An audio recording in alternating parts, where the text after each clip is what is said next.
This is a tutorial on a free body diagram for a skydiver pulling at terminal velocity. Like all these, we'll start out with interactions, and we'll put the skydiver, who's the object of interest, right in the middle.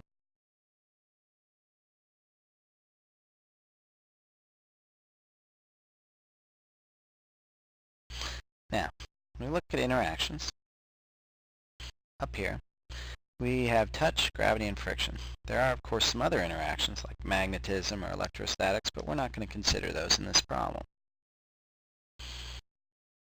First, touch. Is there anything touching the skydiver? Not in this case, so we can just cross touch right out.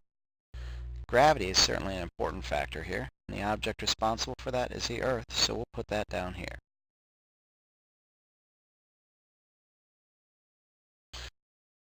That, of course, is a gravitational interaction, so we'll represent the interaction with a green arrow and a G.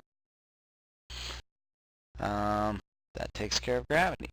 Now, friction is certainly a big deal in this case. Up here it says terminal velocity.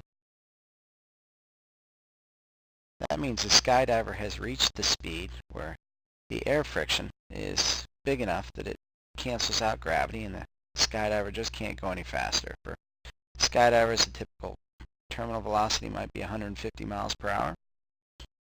Nevertheless, we have friction, and the object we'll pick here is the air. And we'll represent that interaction with a red arrow. Label that friction. That brings us to the free body diagram. We'll represent the skydiver with the square.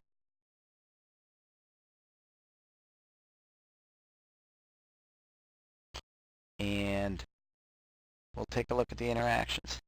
This interaction between the Earth and the skydiver consists of two forces. One of the forces is the Earth pulling on the skydiver. The other one is the skydiver pulling back on the Earth. Only one of those two forces will be represented on the free body diagram, and that's the force of the Earth on the skydiver. We'll label that F for force with a subscripted G for gravity. Next is friction. Which direction is friction is the first question. The skydiver is moving down, so the air will be pushing up. So we'll represent the force of friction with an arrow going up like that. Label it F for force with a subscripted friction. Now, because this is terminal velocity, force of friction and the force of gravity are the same. That gives us a net force of 0, and that's the end of the problem.